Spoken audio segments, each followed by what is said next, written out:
KATU, in the spirit of the Northwest, presents the wild winter of 95-96. In Clackamas County, rivers ran wild. Dangerously flooded roadways. We're staying put. We've got nowhere else to go. This is the closest I have ever seen to a hurricane. The brewing cauldron out here. It is an incredible sight today.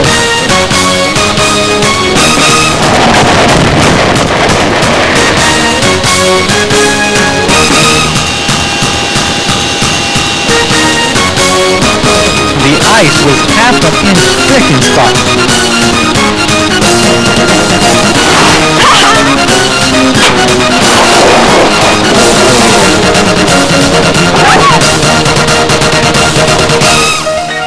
We expect 3 to 6 inches of rain over the next few days.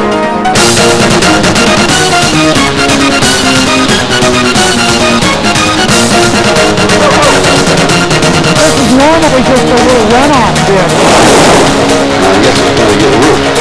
Look at it, it goes clear to the river, which is a quarter mile that way. The biggest body of it, the most important part is done.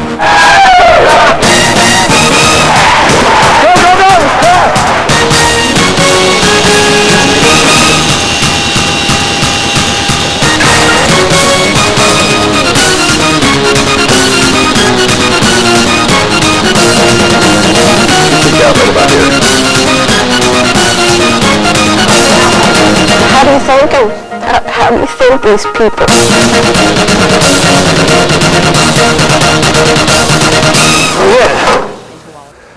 A truly wild winter in the Northwest, from southwest Washington to Portland and the Willamette Valley and the coast, one we won't forget around here for a long time. With all that happened, it's easy to forget when it all started. Late November, record rain and floods, and then our first ice storm of the season. Here's a look at the beginning, November 28th, 1995.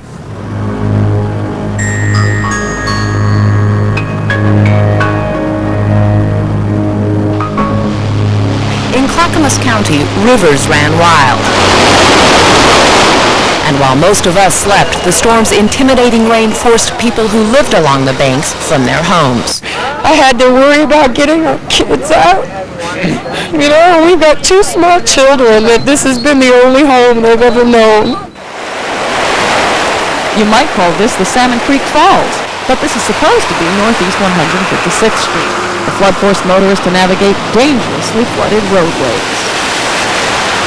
This is surprising that we have this much water with just, with 24 hours of rain. The Zigzag River had already taken part of Carol Wasson's home.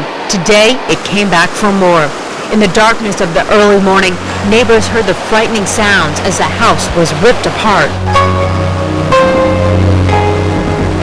Locals say the Clackamas has only been higher once, in December of 1964, when homes were lost and farmlands ruined. Tony and Terry Herbeck are one of 8 families evacuated from the Eagle Creek area. The main road to their home became a canal. The trucks are rolling in and huge rocks are rolling into the river to protect Ann Crockett's home and 2 others. Joy Smith is heading up this project. She's been working in this area for more than 40 years, and she knows when to fight Mother Nature and when to watch out. I'm in awe of it.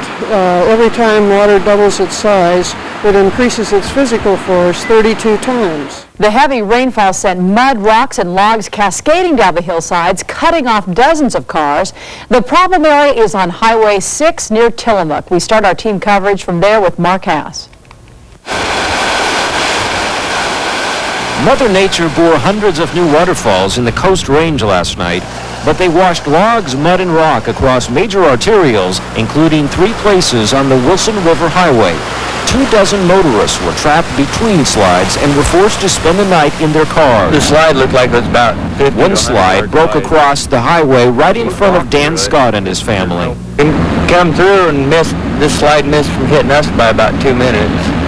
Just went through and somebody turned around and come back and tried to get out and said there was a slide there, blocked the whole road.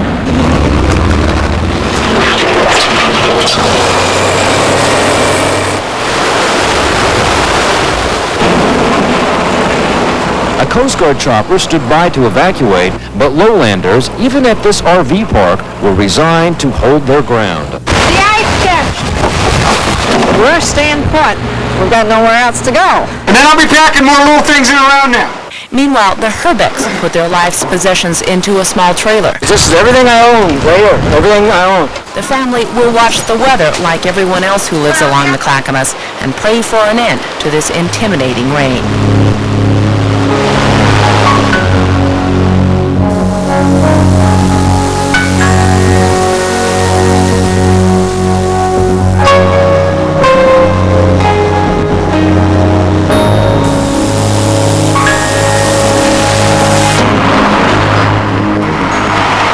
They told us to evacuate because the water's coming up. Record rain and warm temperatures, melting mountain snows have swollen the KATU River over its banks. Some residents of nearby Toledo are also being asked to leave. U.S. Geological Survey crews say the flood on the KATU River should peak around 10 o'clock tonight. If there's too much, what are you going to do about it? Well, there's not much you can do about it. You just kind of watch it and admire it and, just be thankful that I don't have a house up here somewhere. For those that do have homes, putting furniture on blocks and taking what they feel they can't live without is all there's time for. High water isn't the only danger facing houseboats on the Willamette. That could be a tree hanging upside down. Manager Kevin Cloudy watches debris come straight toward his moorage. Listen as a huge tree slams into one houseboat. Right under. It's going to bounce off.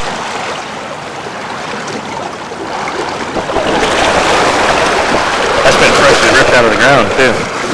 This time the danger passes. This isn't the kind of water you wade through. The cars found that out the hard way. I'm not going in. I don't get It doesn't matter. It doesn't matter. Don't go in. It's only by boat that Paul Carp can see the damage. I didn't fathom that it would be inundated to that degree. The water hasn't hit the second floor of their home yet, but everything on the first floor is either floating or sunk. It's terribly traumatic, and it's the thoughts of trying to replace all those goods seem insurmountable. A sentimental house decoration is all that Carr can get to, but their children are safe and happy to have their pet rabbits out of the house, and that's what gives Carr strength during this difficult time. You have to draw strength from that and say, we can go on from there. We got the things over time, we will get more things over time. But only time will tell when and if the creek will give these homes back to these families.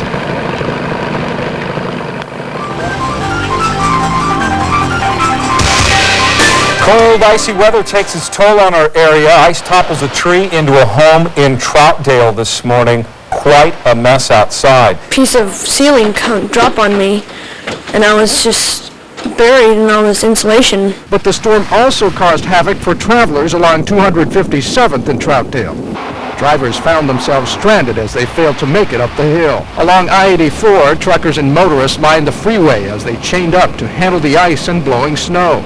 Snowplows soon worked their way along the freeway, clearing the snowdrifts that have accumulated here. You can see what I'm talking about over here. Take a look at this power pole and the kind of thick ice we're talking about here. It must be 1.5, 2 inches thick, still solid despite the weather reports of melting. Perhaps the biggest inconvenience, the shutdown of the Sunset Highway, where the sun definitely didn't shine and the ice was half an inch thick in spots. And more than a dozen stranded drivers spent the night at a Sylvan convenience store. Joseph Jones said he and the others tried to pass the time with humor. Trading stories of, so, where's your car stuck? And Joseph Jones got his Volvo back after 10.5 hours at a convenience store. Life is good. Floods and ice, that was just the start. We barely caught our breath before a windstorm like many folks in the Northwest have never seen before swept through Oregon and Washington. You have to go back to Columbus Day 1962 to compare. But from now on, we'll all remember December 12, 1995. This may be the meat of the storm. We are seeing winds gusting up to 90 miles an hour. We have torrential rain coming down, power lines going down all over the town of Newport, and it does appear that it's happening right now in terms of the real seriousness of this storm. Sustained winds of 74 miles an hour or better, and those are hurricane-strength winds. They see this big structure at the BP going around. It looks like an amusement park ride. The wind's just playing with it needlessly until finally it actually ended up on the floor just exactly where everybody expected it would be. It was a very, very intense day. I would say this is the closest I have ever seen to a hurricane. Here's a picture of Izzy's restaurant. The very top of that is what blew off.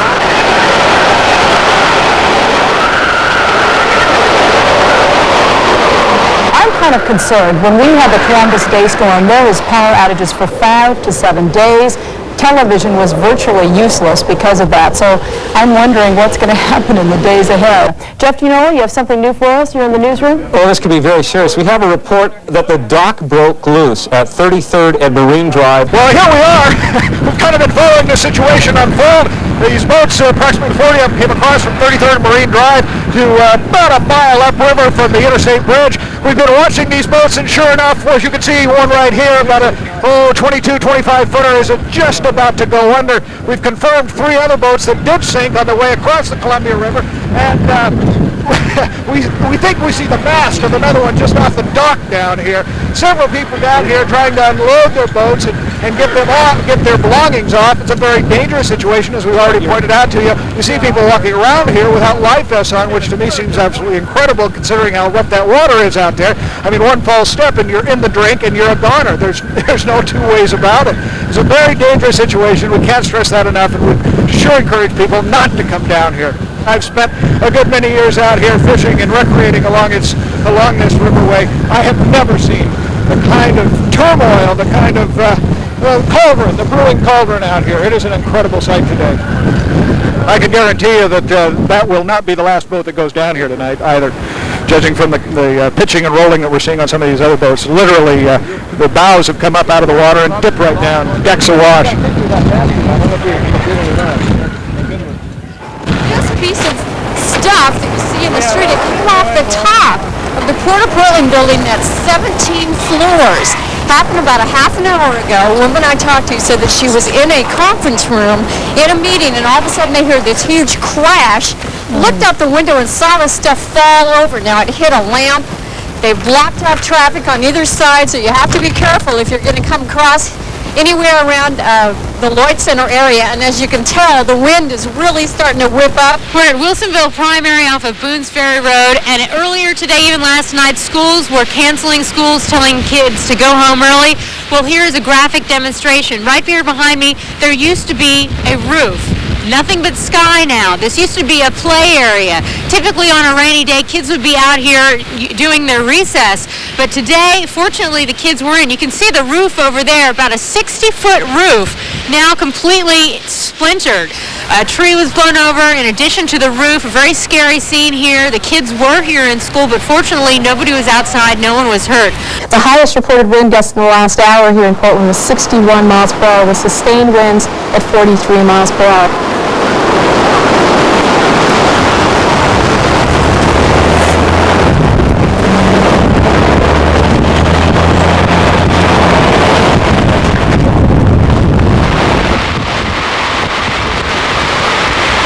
All of a sudden, a boom in the window broke downstairs. The door was open and the window, there's no wall in the window. The bird's sticking outside. It was scary. I've never seen anything like that before. My first reaction was I knew there was people inside the apartment, and they can't see it, and I did. Right now, I'm glad everybody's outside where it's safe. Everybody's pulled together so much, and everything's going to be okay. I have activated the emergency alert system, and I'm advising all storm-affected residents to seek permanent shelter. We are this evening declaring a state of emergency in western Oregon.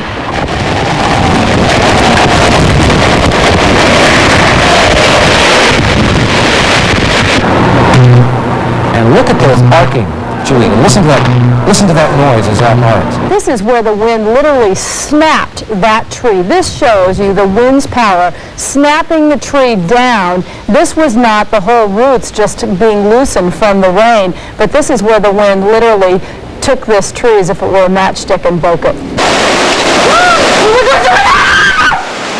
Oh my God! We captured that on film. Oh my gosh! Oh, now we got a view of Mount St. Helens. Boy, they're going down like 10 pins around here. Here's the latest video coming into the Channel 2 newsroom. This was a home video now of a home fire in Lake Grove in Lake Oswego there on Twin Fir Drive. We're not exactly sure what happened, but it's definitely weather related. This is a house fire when a tree fell into a home. Somehow that started a fire. That's the first fire, Julie. Earlier you mentioned we haven't had a lot of reports of any fires or anything, but that's the first fire we reported, and I'm surprised that there hasn't been more of this. You mentioned that earlier with all the trees and power lines that are going down. I'm really surprised we haven't seen more fires. One of the strangest incidents we had was a tree into a home, and a woman could have got injured, but she was apparently in her bathroom, and she looked up, Julie, and she saw in the skylight this tree starting to fall. She got out of the bathroom, and the tree came in, and look where that limb ended up, right in the bathroom of this massive tree falling on this house. And look at the limb that came right in there, but she managed to escape because she saw it falling through the skylight. You were sitting right here, doing your job in the bathroom. I saw it coming, and I need to tell you, it was so scary. It didn't make a sound until it hit the house. And you were sitting there and that came through there, right? Mm-hmm. No, actually, I wasn't. By the time that came through, I was headed out the door. Oh, I gotta get this done with all this. Wow. There you go. There's the skylight. One of the advantages, I guess, of having a skylight in your bathroom, you can see what's falling. And like Chicken Little, you can see that the sky is literally falling on you. It didn't even hurt the sky. Dan Christopher is in Beaverton right now. Dan, give us a rundown of some of the damage there. Well, Julie, it's been a long, long time since I've seen the kind of damage that we surveyed this afternoon. Even in a single neighborhood, hundreds and hundreds and hundreds of thousands of dollars worth of damage. One area in particular is called Hardwood Highlands. It's a housing development, most of the houses built in the mid-1970s. A tall stand of fir trees is surrounding all of the homes, except tonight the big difference is that there are so many of those 60, 70, 80, 90-foot fir trees that have collapsed, crashed through roofs. They have wiped out buildings, one thing and another. The patios in the back of one house we saw was just completely upended. There were cars that became victims of some of the fallen trees. In one particular case, we talked to a 7-year-old boy. His name was Dylan. He was upstairs, the second floor of a home that was the victim of a tree. As he was playing, one of these towering trees came thundering through the roof. As he was there, he thought for sure that he was going to die. He was a very, very frightened little boy, and we are happy to say that he got out safely, although it's not a good situation as far as his home is concerned or so many of the other homes around here. Well, dozens of power outages reported tonight. Paula Gunnis is standing by at a power outage in Eastmoreland tonight. Paula, what's your exact location? Jeff, I'm at Southeast 32nd and Woodstock. In fact, it's raining so hard I can't really even see the camera, but we did want to show you this. This has really made a mess of this neighborhood. This is a down transformer, and I don't know, Corky, can you show the end of the power line there? Look at how it's jagged. And then if we can, we want to show you where this came from. This came from right up there. That's where it broke off across the street, and luckily it didn't fall into the street. And power crews have been over here working, but as you can see, all the houses in this area are dark.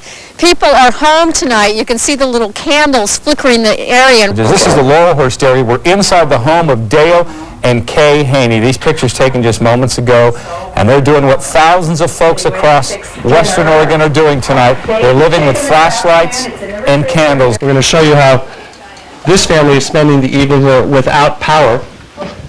Come on this way into the family kitchen. And this is the Wells family. They're enjoying a game of Scrabble, quality family time together. Yeah. When else would we all be in the same room doing the same thing? Otherwise, we'd be scattered around in several different rooms doing a bunch of different things. A new day dawns, revealing what was left behind by yesterday's winds of destruction. They stood tall for decades, but now thousands of huge trees have been ripped out of the ground by their roots. Residents must manage without the necessities of life. No power, no water, no roof over their head. We have no water, no power. I have no phone, no nothing. Tonight, the Northwest is heading down the road to recovery from the big storm. Force of 100-mile-an-hour winds took this roof off the Vista Villa apartments in Vancouver. Residents say watching the roof blow reminded them of a Judy Garland movie. Wizard of Oz. It was just like that, just raised up and just went like that, and I just screamed. It seemed like the rooftop would have stayed airborne if it hadn't been for this tree. That's the gutter still hanging off of a branch. Oh yeah, it looked like it was snowing. It was snowing yellow and white insulation everywhere. Well, come on down to the bedroom and I'll show you what I found when I came home yesterday. This tree, at least a yard in diameter, planted itself in this bedroom. Luckily, no one was home at the time. The Thompsons just finished remodeling the outside of their Brush Prairie home. This is a change they definitely didn't count on. Oh, in our other room, if I can get our door open. What's left? Looks like they'll have to leave their home, but Debbie Thompson says no matter what happens with the house, she'll never leave her neighbors. They're the ones who put the tarps up that helped keep some of the rain out. And I have never been in such a great neighborhood. We owe these people a lot. A whole lot. So, as Barbara mentioned, massive power outages to be blamed up and down the coast specifically, but we can tell you there is light at the end of the tunnel.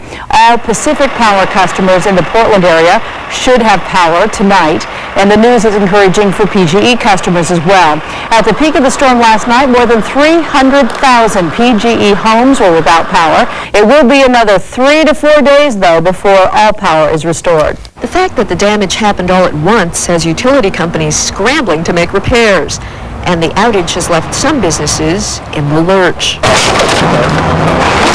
The Zupan's Market at Northwest 23rd and Burnside has to throw away tons of food because the power didn't come back on in time.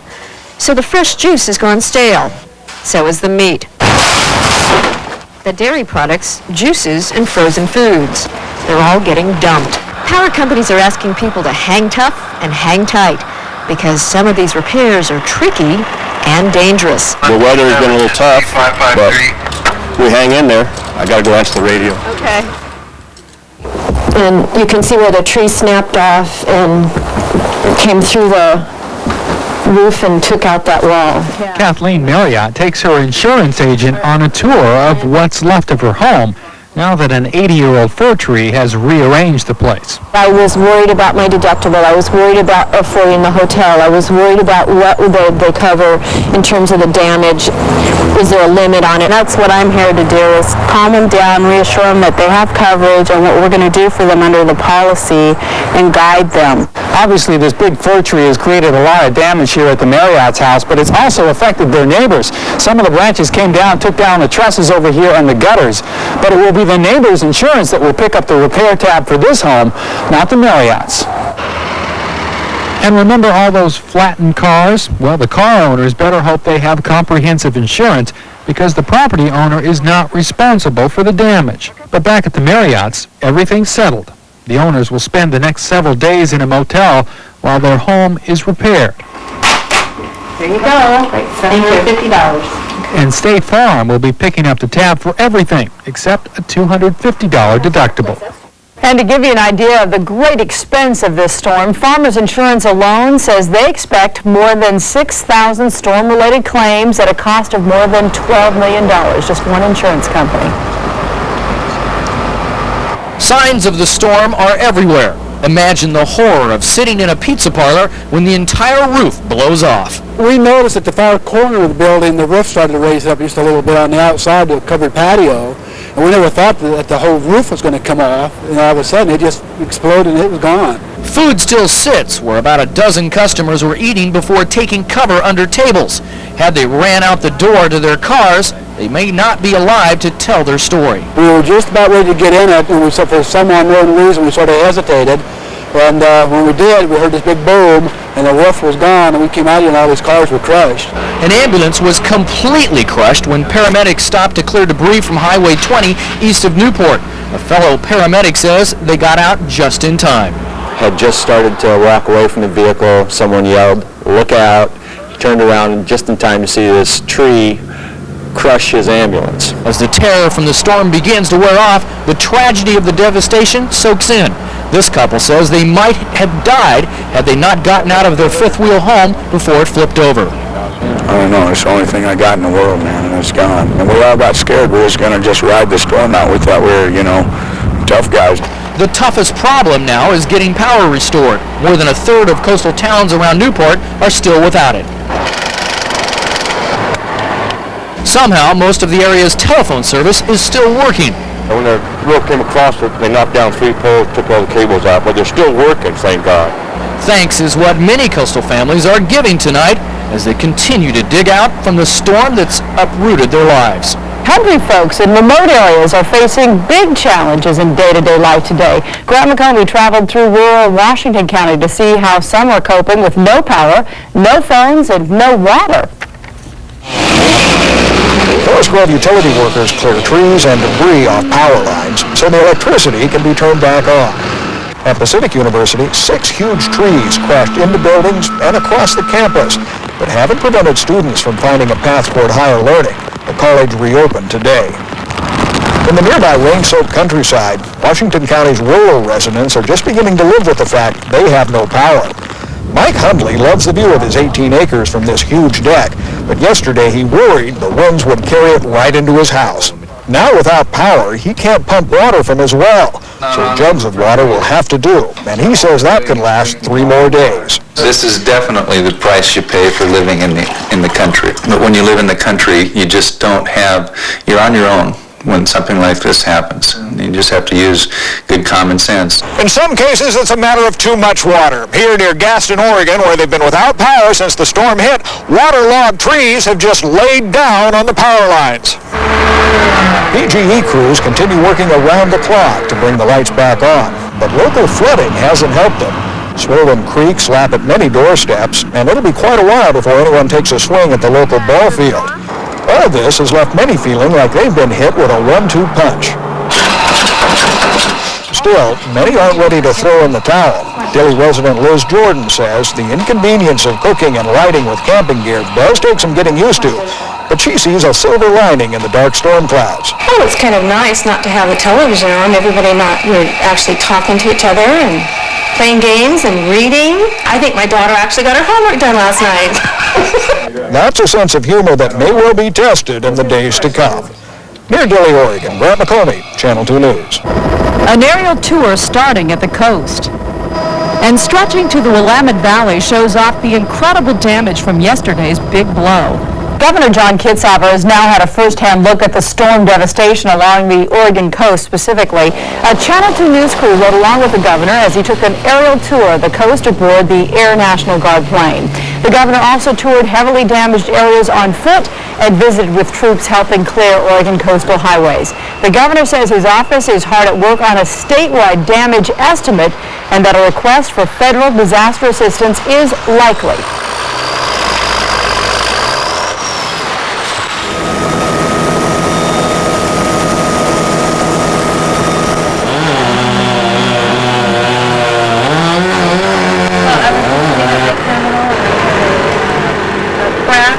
Rumble, and I could tell that the tree was going to go.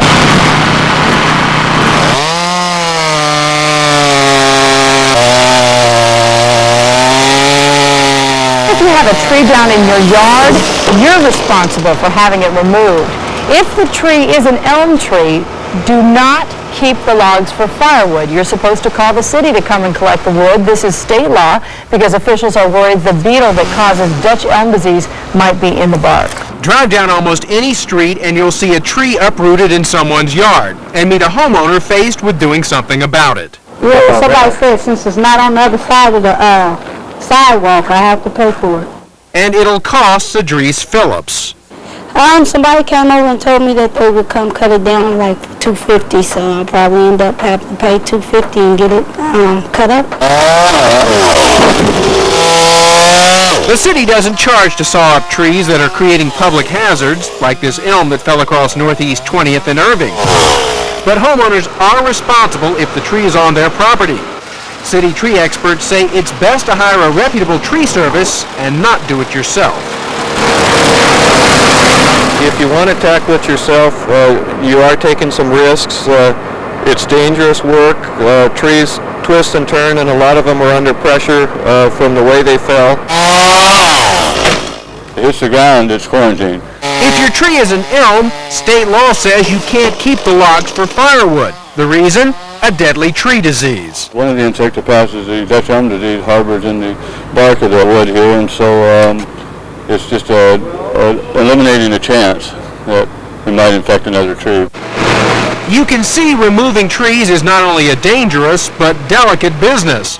The experts say don't be in a hurry to hire the first tree service that comes knocking. Ask for references and check them out.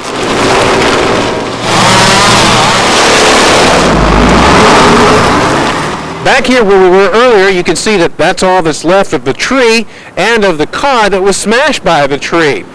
The city says be patient. There are lots of trees out there. They're still assessing the situation. They will come if the tree is in the street, but if it's on your property, remember, it's up to you.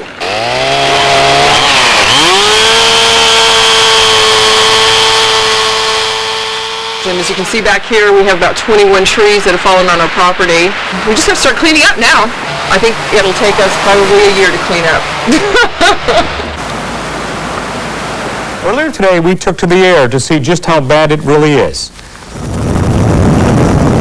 The view from above reveals mass destruction throughout our region. This is Bull Mountain, where trees litter the ground like matchsticks. Take a look at this house along the Tualatin River. Trees cover it like a blanket. A flyover the coast provides a dramatic view of a mudslide that's closed Highway 101 near Manzanita. Just as dramatic, the destruction in Newport, where the gas station canopy remains on its side. The Izzy's restaurant has no roof. Governor John Kitzhaber also took to the air today to survey the damage along the coast. He's already declared the region a disaster area. Now he says his office is hard at work on a statewide damage estimate and that a request for federal disaster assistance is likely. Take a look at these dramatic pictures from southwest Portland. The driveway of this home was turned into a bridge from the street to the garage. The earth underneath the driveway washed away during the storm, leaving a huge empty space below. The homeowners have roped off the driveway as a precaution. People living on Sovey Island had double trouble from the storm. The wind knocked out electricity, which means residents there can't get water out of their wells. Owners of this dog kennel were gathering water from storm drains to give the animals water boarded there. Humans there are relying on bottled water. They're also coping with cleaning up the mess made from downed oak trees on their property. And one resident tells us an adult foster home on Sovey Island has been hit especially hard with no power or water. Well, one of the most dramatic examples of the storm's destruction was the fiery explosion of a Lake Oswego home. Sheila Hamilton talked to two families and a neighbor who say a Lake Oswego city worker saved their lives. Today, it is a pile of charred wood, a devastating scene of disaster. But yesterday, this was home to two families, Rebecca Williams, her baby daughter, and her parents. The Lake Oswego house burst into a wall of flames and collapsed on the front lawn. It was less than 2 minutes after a Lake Oswego city worker smelled gas and cleared the Williams to safety. Williams says this huge tree had blown over, pulling the gas main from the home. Maintenance worker Wayne Benson pulled people to safety, then went back to the home to turn off the gas. I'm sure that he didn't really think about how much his life was at risk. He did save those people in the house. If he hadn't gone and told them, get out of there, it's going to blow, they would have been inside. As Benson turned a wrench on the gas, a power line sparked, and the house erupted into a ball of fire. It's kind of like being in the mouth of a volcano. Benson is in the hospital with burns to his face and lungs. But it turned just, I'm a guy that was doing his job, and that's the way I've been my whole life, is if I see, something bad happening, I'll step in and try to change it. Burned into his mind is the image of Rebecca carrying her 15-month-old baby to safety. Now that I think about it, I remember, I have a 10-month-old daughter, and that could. I hope somebody would do the same for my family if in that situation. If there's anything good that can come from a tragedy like this one, it's watching how people pull together. Already, Rebecca has had offers for a place to live and food and clothing for her 15-month-old child. But the biggest gift came from Wayne Benson, a man who risked his life to save others. Thank you, and we'll be in touch. We will be getting in touch with him because I would really like to tell him personally. Just, if it weren't for him, we might not be here, so. Well, you'd think it'd be hard to top those pictures and stories, but not in this wild winter. By mid-January, the weather took another turn. Snow, cold, ice, and then rain, all combining to create the worst flooding in the Northwest in more than 30 years. We'll pick things up January 18th with a surprise snow.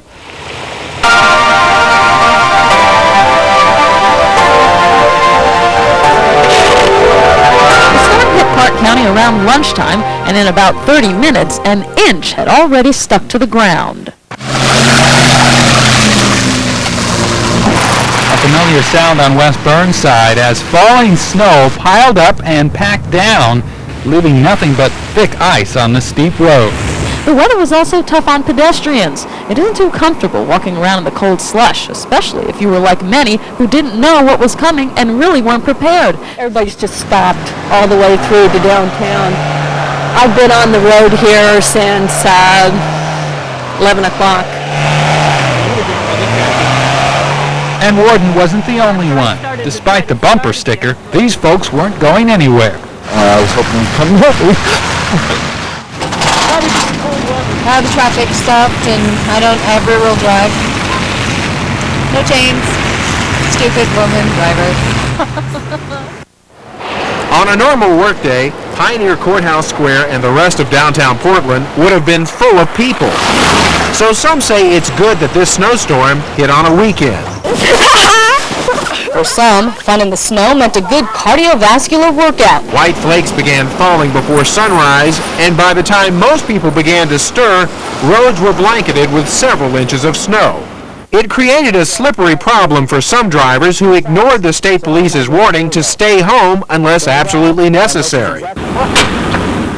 It was slow going on the Banfield as well, and again, more semi-trucks blocked the path. This is the problem. Heavy, snow-laden trees and branches falling and then snapping power lines. It happened all over Portland today. PGE says at one point 50,000 homes were without power. In northeast Portland, this tree toppled when the ground gave way under the weight of the wet, heavy snow on the limbs. Commented to my daughter, it sounded like some branches on somebody's roof. I hoped it wasn't mine. But it turned out to be worse than that. Edmund not only lost a tree, but his company van. Neighbors pitched in to help remove the big Doug fir and clear the street. It was also slow going on 205 at Clackamas, forcing many to chain up. Frankly, I don't have a whole lot of experience driving in the snow. In Milwaukee, one driver got all the experience he could handle and more. I wasn't going that fast, maybe 40 miles an hour, but it's all it takes, I guess. And for this guy, getting around on a set of motorized skis was the way to go. But Portlanders weren't the only ones having a rip-roaring time. Plenty of four-legged friends were out and about getting their little feet wet. These boys not only built a snowman, but thanks to a little flavored syrup, ate him. After we devoured. You know what?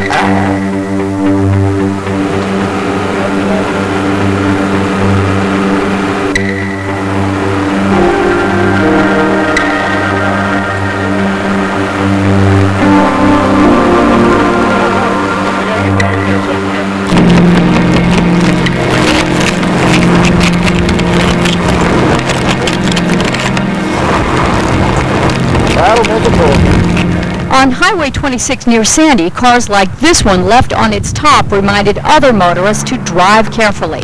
Cars were being pulled out of ditches and rescued from icy roads. I was trying to switch lanes and just lost the front end of my car.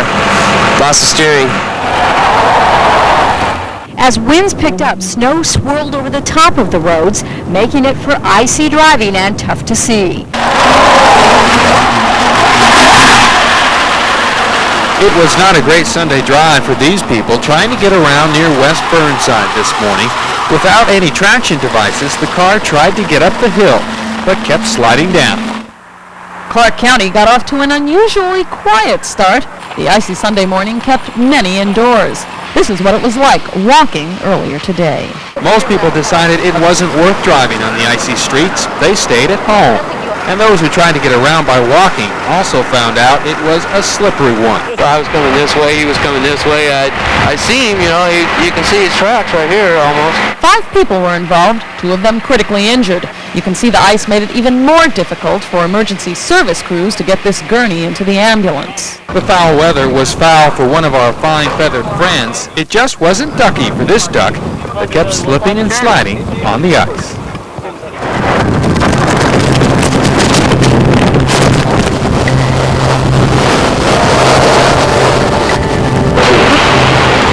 After the freeze comes the thaw.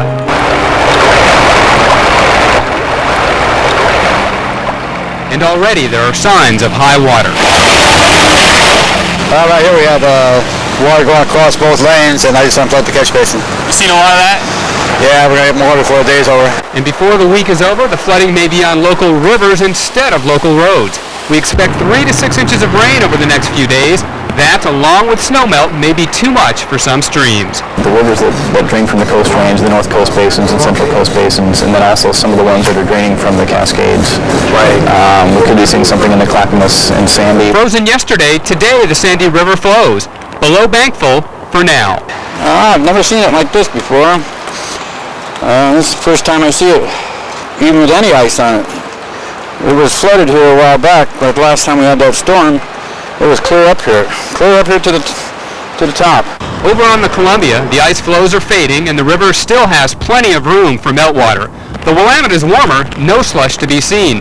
So even with the heavy warm rain and the melting snow, these giants are not likely to flood. But the rivers and streams that feed them have a much smaller tolerance for winter's next onslaught. They've been at this 3 days in Union, ever since Mother Nature took a detour down 10th Street. Just with the river flow coming up, it was backing up to the house, and hopefully this will keep it out of the garage. As you can see right on the house, we're within about 2 inches of whatever's going to happen there. Carol Lee Dixon usually watches traffic roll down her quiet avenue, but today it's a river flooding her yard. I just never expected it to get this far. I thought we'd be able to divert it. And it's diverting, but it's getting deeper. And like 6 of her neighbors, 3 feet deep in the house. 5 days of 20 below temperatures turned Catherine Creek into an Arctic ice flow, 10 feet thick. But underneath, a powerful stream had to go somewhere. Here it's being diverted to save more homes. Normally this irrigation ditch would just be knee-deep, but since the creek is completely frozen over, all the water is being diverted down this way. As a result, it's flooding the homes. But in its own way, it's also bringing the community together. Everyone pitches in with sandbags to stop the flooding, measuring their success by inches, and thankful for good neighbors. Everybody pitched in. People that don't even live in this area, coming from other side of town, came out to help us. And we appreciate it, and we'd do the same for them. No one can ever remember anything like this, but then it only happens once every 500 years. The big thaw is making a big splash. A stream that empties into Rock Creek swamps West Union Road near 185th. Motorists simply muscle their way through the water, spilling over the road because of heavy rain and clogged drainage pipes. Even veteran road crews are impressed with the icy thaw. It's pretty neat. But if you thought the aftermath, I think it'll be so great. Could this trickle eventually turn into a torrent? Experts at the National Weather Service say there is a possibility the warm, heavy rains could eventually spark widespread flooding. People making the morning commute were caught unaware that Fano Creek had come up so much. You could see drivers making the decision whether to forge ahead and drive through the high water or turn around and try a different way. Floodwaters are causing major headaches for people living in a West Side apartment complex. 30 units in the Cedar Mill Crossing apartments flooded this morning. The water continues to rise. Cedar Mill Creek is normally only a few inches deep. Today it has risen to more than 8 feet. It looks like this is the first wave of a series of storms headed our way. Natalie Daly thought it was a nightmare, but she wasn't dreaming. Police were outside her home at 3 in the morning in a rowboat. They had a boat. They had a boat, a raft in my driveway. It was outrageous. It's raining like it's going to be the last flood of the century. We climbed into the boat and they rowed us out of our driveway. It was absolutely astonishing. She is one of 120 people evacuated in the darkness of morning. By daylight, much of the water had receded, but the steady rains had wetlands and farms looking like huge lakes. This is Seehofer Flats, and when it floods, you can see why they call it that. But even as the water lapped up around her farmhouse, Mrs. Seehofer wasn't worried. Oh, I don't think it will. Never did before. And if it does, well, that's what's going to happen. Officials have yet to determine the scope of the damage. I think this is one of the fastest floods we've had in a long time. It literally came up overnight.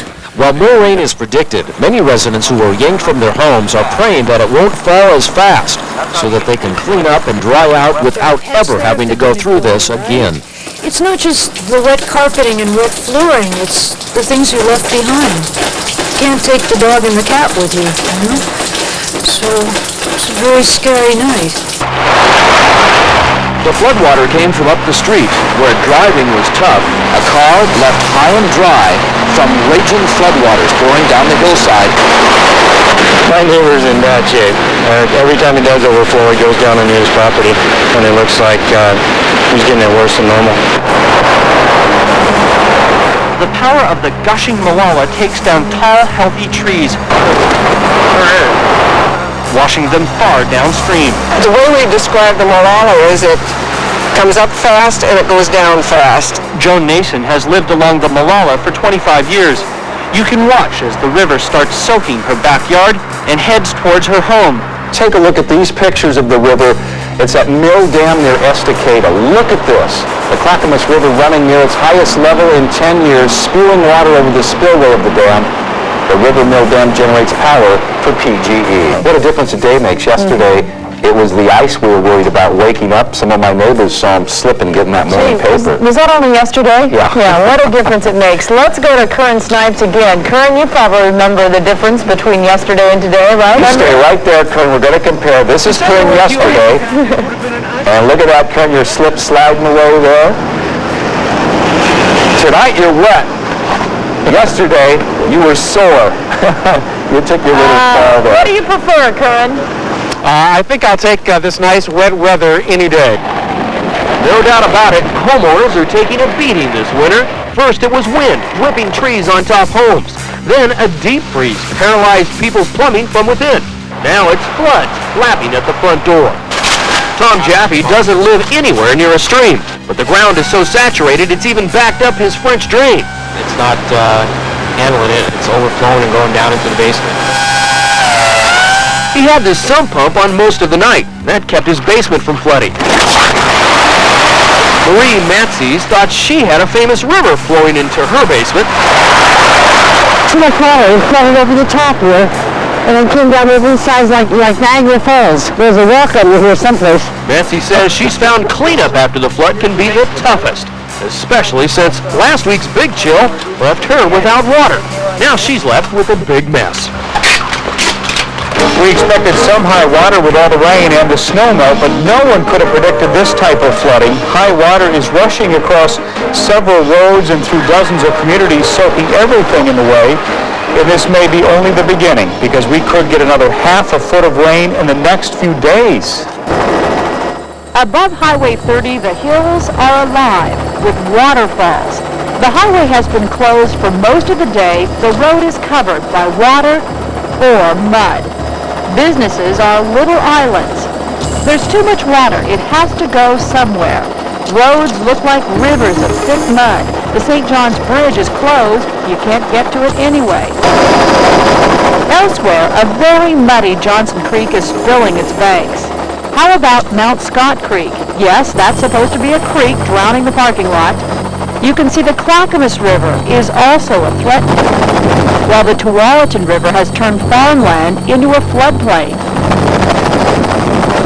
Take a look at how neighborhoods are waterlogged from Dawson Creek. Look at the home in the center under construction. That's really waterfront property with the waters lapping at the door. Even the multi-million-dollar Nike campus is surrounded by dirty water.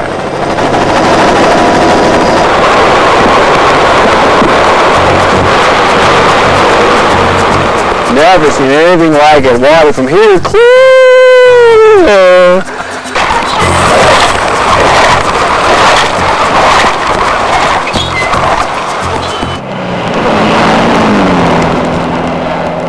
In Marion County, water over the road isn't the only problem. Part of Highway 22 is starting to fall apart.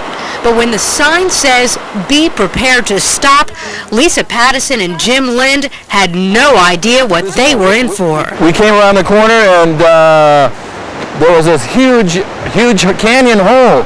I mean, you could fit, a Mack truck in there and it'd get lost. Just off Highway 22, a 70-foot section of Little North Fork Road is missing. They were the first to notify authorities. I thought, oh my God, seconds before this, I mean, had we been hurrying up a little bit, quicker to get home, we could have been driving over this when it fell in the river even. Marion County Public Works crews were also stunned by this enormous hole in the road. I've never seen one of our roads do this. What's a big hole? So Jim and Lisa won't make it home tonight. They don't know when they'll make it back home. They've already tried 2 alternate routes. No luck. Even going home and taking everything for granted, you can't do that. You come upon something where you might not be here right now. 1 minute this is a passable highway, and the next second it's just a huge hole and it's impassable, and it just boom, it happens, and it's just incredible, the power of the earth.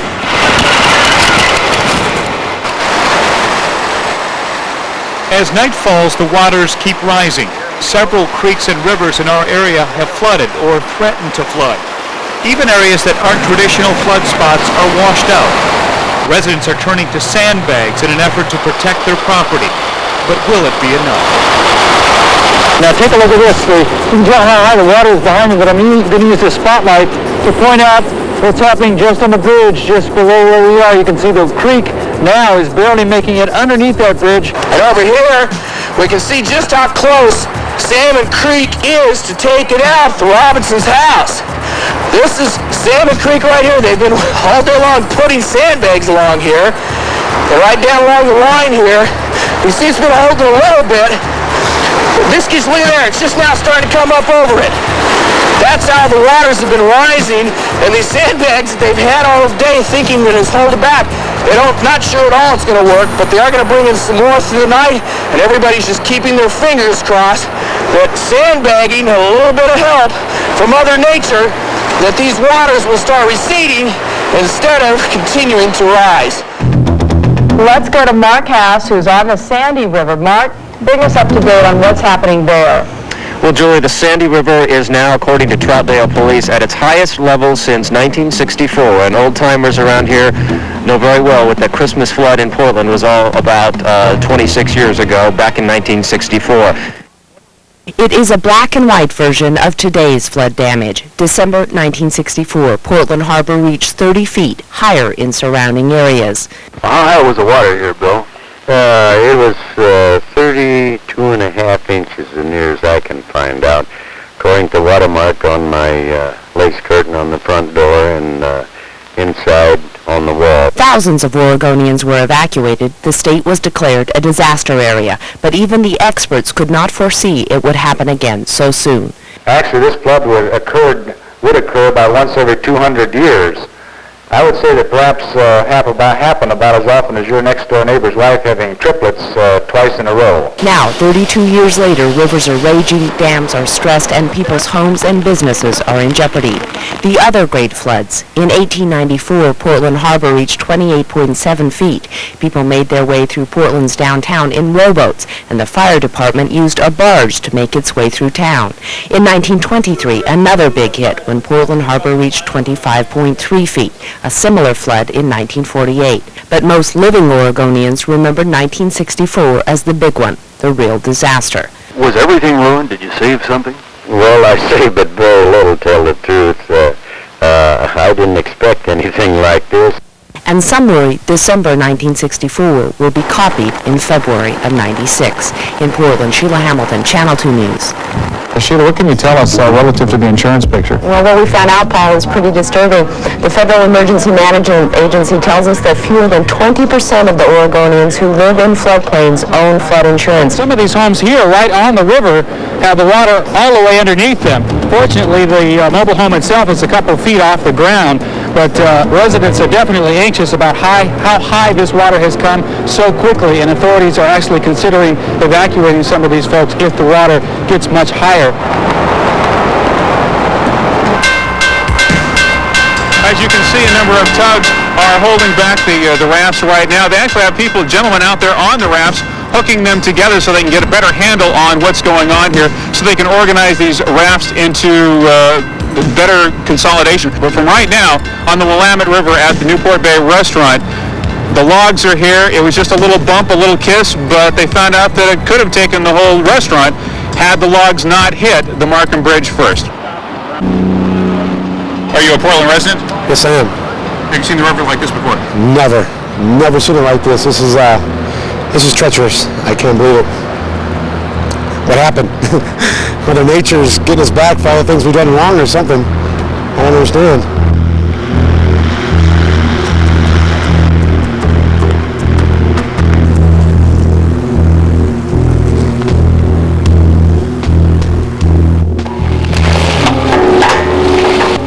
It's risky business for Jerry Graber, giving the heave-ho to floating debris that threatens houseboats on Sauvie Island. If that stuff gets under the rockways, it could cause some serious damage. Yes, it could. It could tear our stringers loose. Graber says floodwaters already raised the channel so much, this piling, which usually towers over his house, is now 5 feet below the roofline. And more flooding is expected to rise above the rooflines of these cars in the parking lot. In fact, it could breach low points on the Sauvie Island levee. Curran Snipes is standing by with some amazing pictures of what this water has done. Curran? Hi, Julie. We are in Sandy, so we could bring you these pictures, but we were in Welch's earlier this morning, and quite a sight it was indeed. Hard to imagine, in fact, what we saw. A retired couple awoke this morning to the sound of their home sliding off a hillside. That wall that's sticking out that way used to face this way. Neighbors can't believe what happened to Curtis and Margaret Wilder's home. The retired couple was asleep upstairs in their log cabin when they felt a rumble. I said, this is a big one's earthquake, and then the house tilted up. It wasn't an earthquake, but a mudslide that slammed into the cabin, knocking it off the foundation. Not only did the mudslide take out the house, but also a stretch of road behind it. You can see the asphalt up there, and then you can see where the road used to be. Residents say if this had happened a half hour later, there would have been a school bus coming along. Now the pavement simply disappears where a huge gash mars the landscape. This is where much of it wound up, Skosh People's house. He says a neighbor telephoned in the middle of the night to say, watch out. The torrent of water not only hit the front of the house, but went under the house and then came through the house, blowing out the back door. Look, you can see thousands of gallons of water just pouring through the house.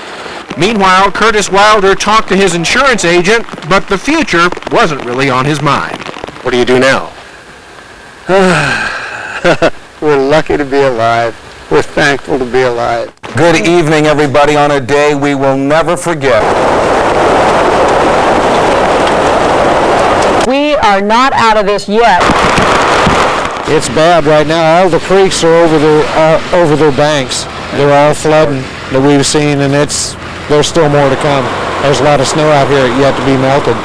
In fact, just a few days ago, roads like this one near downtown Hood River were slick and icy, very, very dangerous. Now, the temperature is rising fast. The trouble is there's still a lot of snow like this all across Hood River County, and this stuff is melting very, very fast. The melting snow surrounds another home near downtown Hood River and floods Matthew Smith's basement. The water is extremely cold.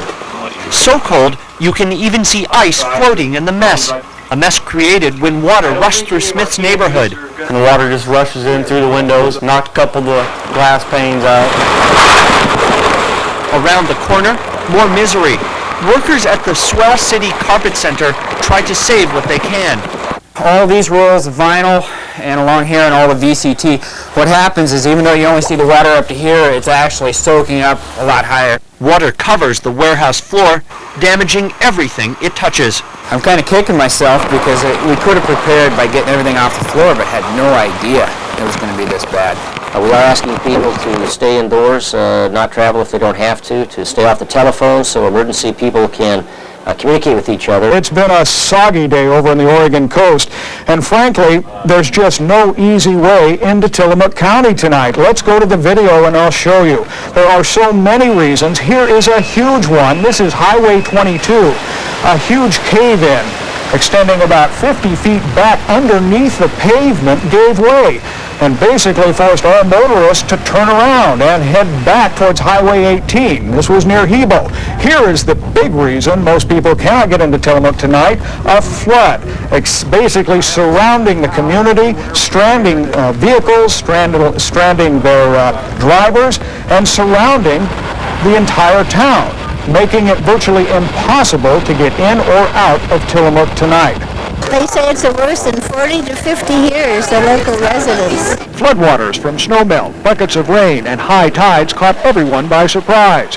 Motorists left their cars in the middle of what was once Highway 101. Scores of them, in fact, some with their windows down. Now quiet testimony of how fast the floods hit. Never been this bad.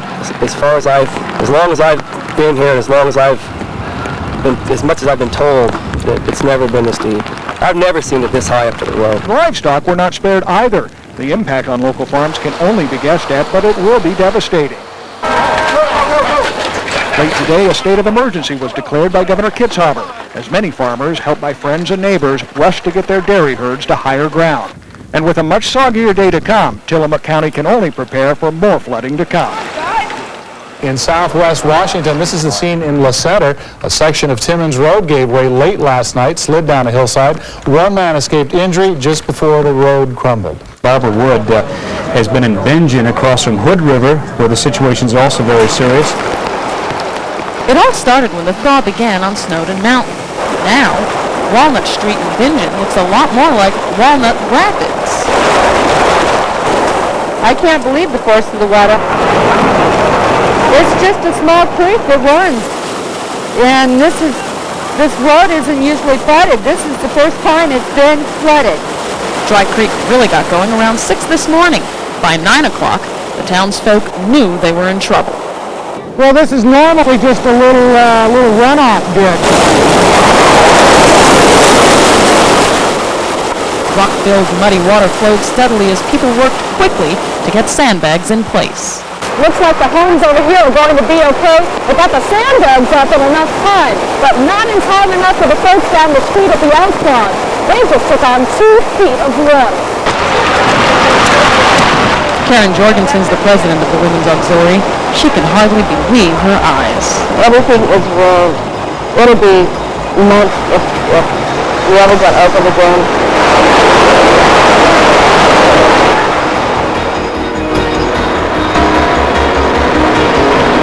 Now take a look at this. This is the Clackamas River near Estacada. This is the second highest flow through the River Mill Dam in history. The second highest flow.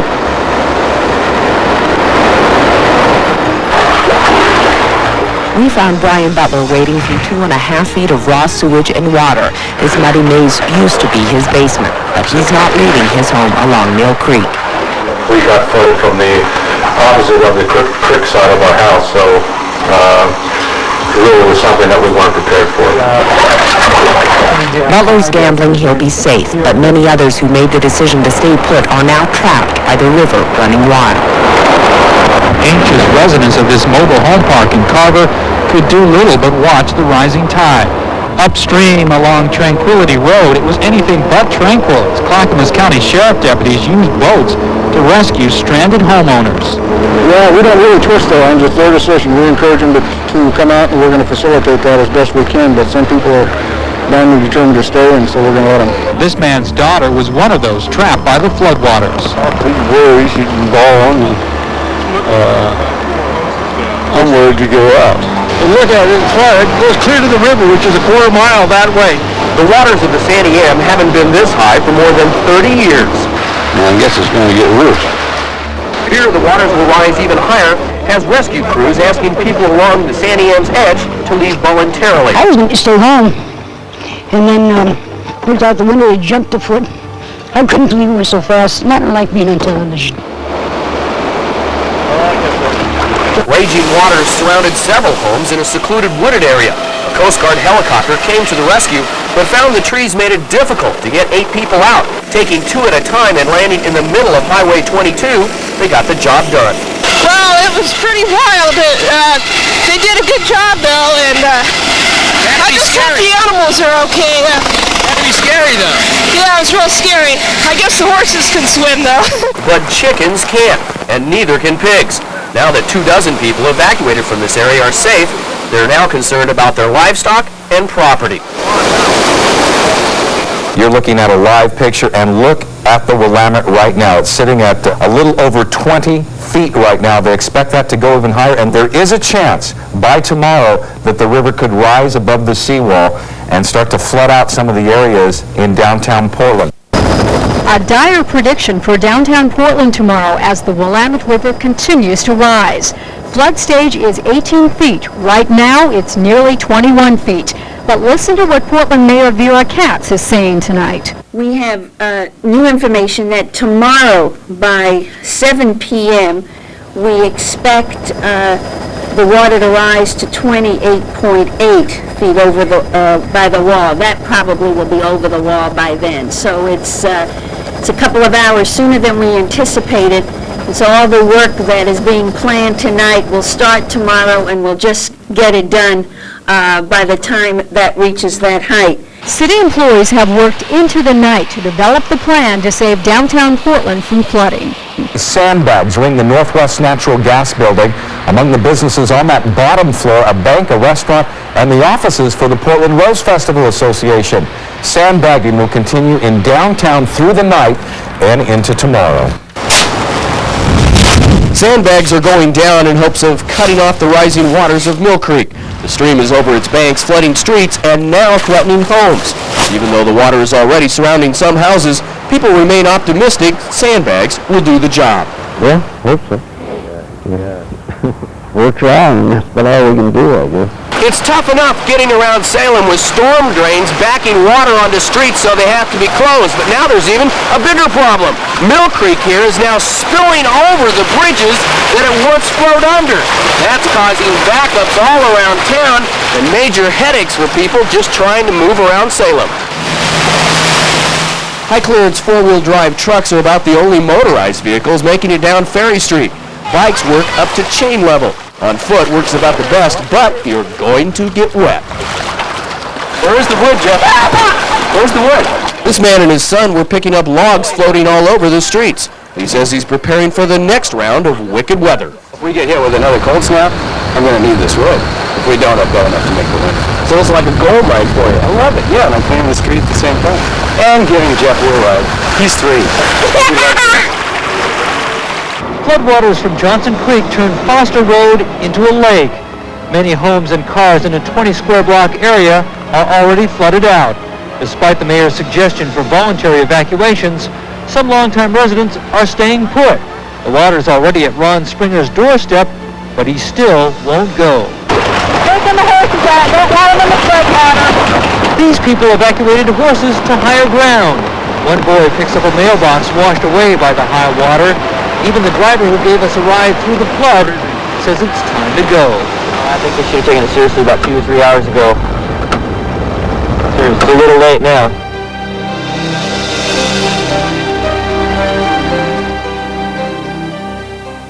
Right now, joining me is Commissioner Earl Blumenauer, who's been out this morning, I guess, assessing the situation. Tell me what you're doing with the city right now. Well, our crews have been working, as you know, having an opportunity here to have a barrier here by the seawall. Things are proceeding a little slower than we'd like because there have been some problems getting materials here on sites because of other road problems. But we really want to emphasize that this is not a place for people to come down and sightsee. There's important work that needs to be done here, and if people want to help, they can clear catch basins in their neighborhoods. They can look out after people. They can call the volunteer line, and we want people to be prudent, be careful, stay away from the work area.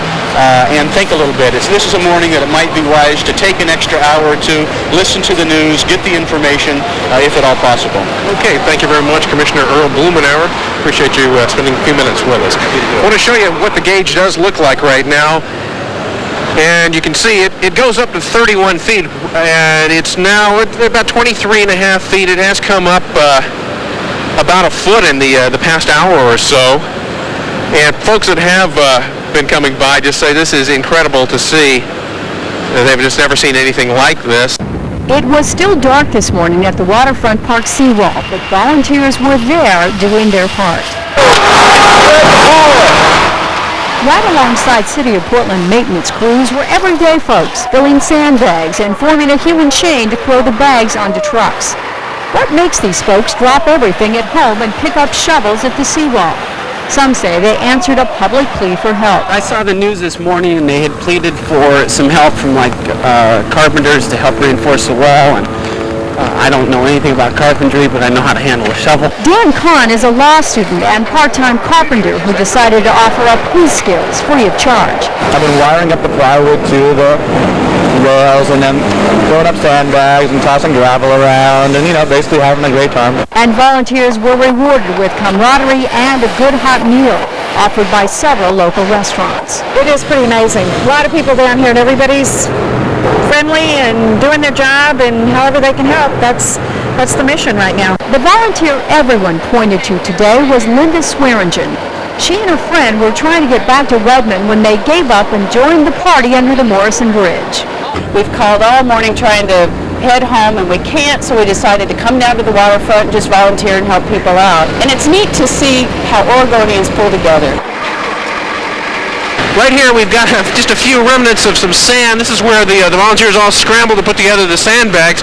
But it looks like they've got everything under control here right now. It looks like that they have got the barricades up, and that right now it's just a matter of standing by waiting to see what happens.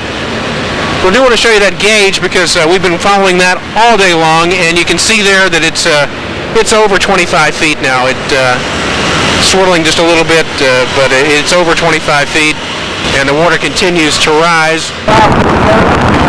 Bless your heart. What the volunteer? They need. Thank you again. There's quite a bit of stuff to do, and we'll be busy for some time here, but the biggest body of it, the most important part is done. We have some shoring up to do, or bolting and stuff to do down there. We have some jersey barricades to place, some more sandbags, and I think we're going to put some gravel in some of these places like we have here. Gary, if the river goes over the seawall, what happens now that this stuff is pretty well in place?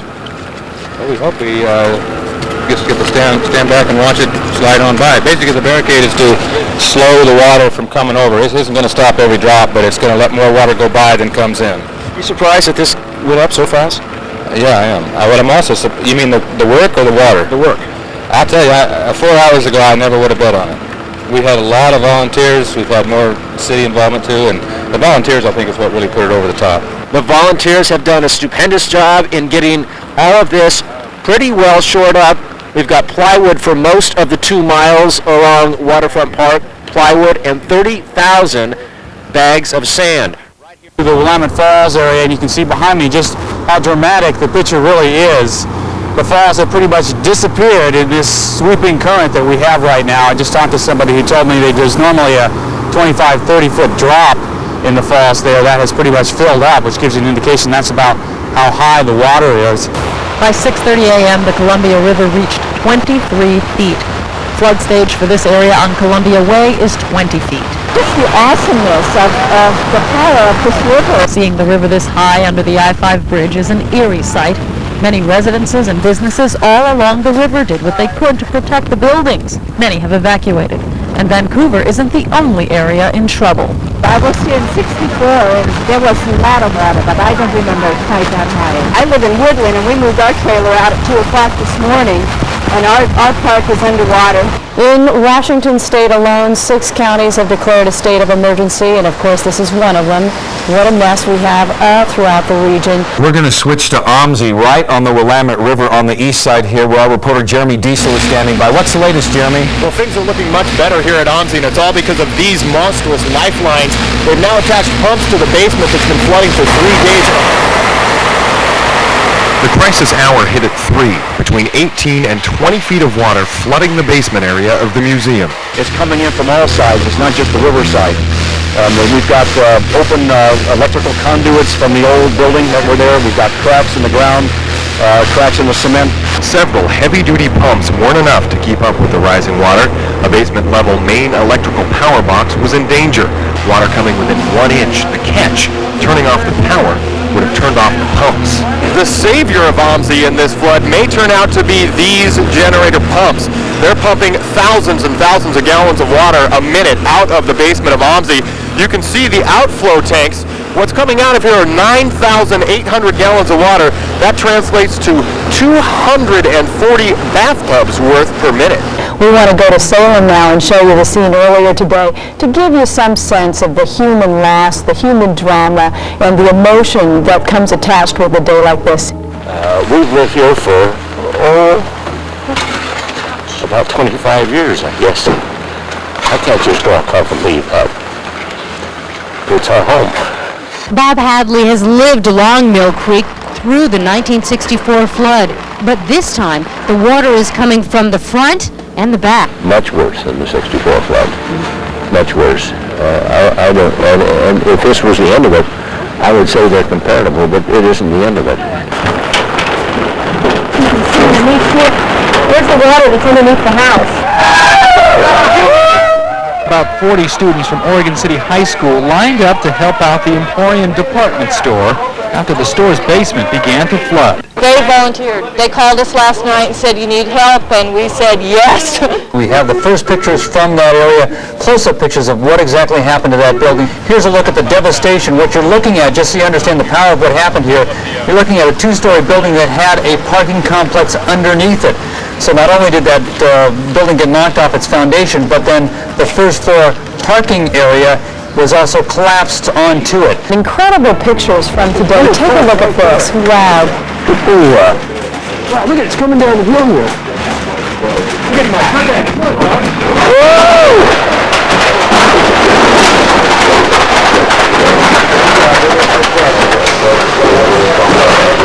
I knew I should have gotten out of here. Someone was telling me.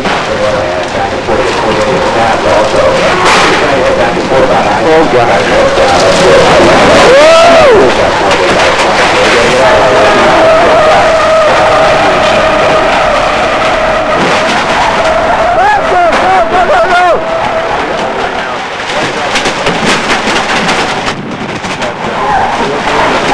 Keep going, keep going!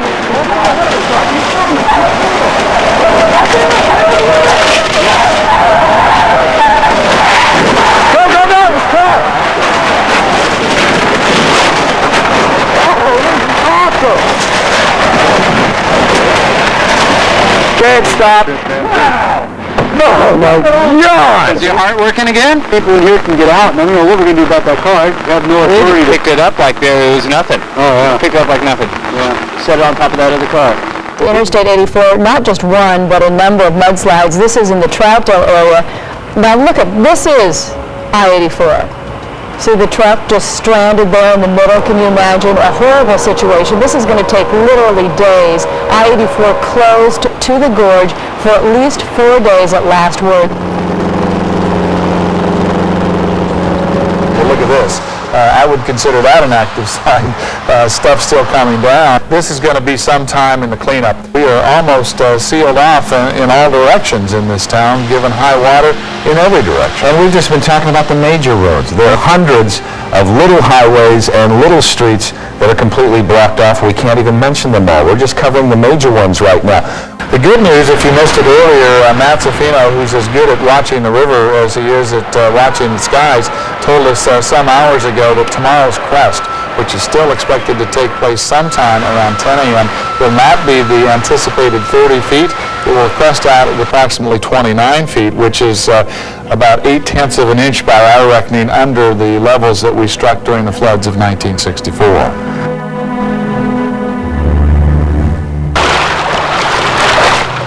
The Spencers return home to their flooded mobile home park for the first time since the Klatskanai River ran through it. Inside, Candy Spencer checks on the 2 cats she had to leave behind. Oh, baby, oh, baby. Oh, no. The cats are okay, but their home is a muddy mess. All across Klatskanai, people are cleaning up. Vernonia woke up Thursday morning to a nightmare. Nehalem River and Rock Creek flooded out the northeast Oregon timber town. Rowboats the only way to get around. Access roads were washed out, cutting off the flow of supplies, food, utility workers, and a way out of town. The worst thing was that it happened so fast here in Vernonia. In just a matter of hours, the Nehalem River flooded the entire city. No one had time to prepare. What was under 4 feet of water yesterday is now under a layer of mud. Here's a look at the disaster one Oak Grove family discovered today when they returned to their flooded home. At my house, there's still mud in my house from the '64 flood, so this house has now lived through 2 major floods. If this one's salvageable, I don't know. Oh, it was getting to be a real nice home. We've been working on it for about 4 years, or 5 years now, and got all brand new floors throughout and drywall. We were here at 1 o'clock in the morning. It was like to our ankles. And this is the first time we've been in the house since 1 o'clock this morning. Look at Johnson.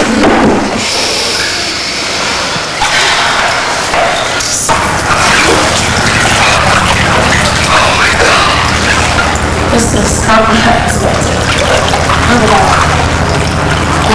Get out of this water. A lot of us don't know what we're doing. I'm looking at my house going, I don't have any idea where I'm going, what I'm doing next. 18 square blocks of downtown Tualatin are under as much as 2 feet of water. People used boats to get around the flooded streets today. Residents placed sandbags to prevent more businesses from being flooded. Now we're going to take you to Lake Oswego, where rising waters threaten that city tonight. Oswego Lake is overflowing its banks into the city, already flooding some businesses and homes. City crews had to poke holes into a dam to relieve the pressure. Now, earlier tonight, Channel 2's Ken Cole visited that area. It's spilling right over the top of the spillway here, just about 6 inches from the top of the dam. A tremendous amount of water flowing through here right now as they try to relieve some of the pressure. There were a lot of folks that were fighting desperately with rising floodwaters, trying to save their homes, filling sandbags. But again, the Tualatin has just been a relentless river. Also, the Willamette River is causing the same problems here in Lake Oswego. Pictures taken from the air today show just how close downtown Portland came to flooding. You can see this industrial area just south of the River Place Marina covered with water. Let's move on to downtown Portland. The tense flood situation at the River Place Marina easing somewhat tonight. The water did manage to make its way into the River Place Promenade. There's the Harborside restaurant there and other businesses. However, a row of sandbags protected the businesses from any major flooding up in the air. You can get a better view. Images and pictures that will stay with us forever. The flooding caught the attention of the White House. President Clinton came to Portland to survey the damage on Valentine's Day. He found people coming together, neighbor helping neighbor, in a time of need. President Clinton views the damage from above. A helicopter ride down the swollen Columbia River into Cowlitz County. On the ground, he walks through a woodland neighborhood badly damaged by the flood. President Clinton visits the home of Doug and Dolores Jungnickel. This is what he sees inside. 3 feet of water in the family room, a badly damaged floor, and personal possessions left out to dry. It's a bad flood. These people have lost a lot, but we'll just all have to work together to help them put their lives back together. I hope everybody in all the little towns in the United States see this, and maybe it gives them hope for the government helping them if anything ever happens. It gives them a better feeling, really. The president delivers his message of hope to about 300 people on Rhododendron Street. Most are flood victims. We will do what we can to help you put it back together and get going in the right direction just as quickly as we can. Next stop, City Hall, where the president praises the cleanup effort by volunteers. in a small town like many others hit hard by the flood of '96. Just don't forget, folks, this country is made up of woodlands.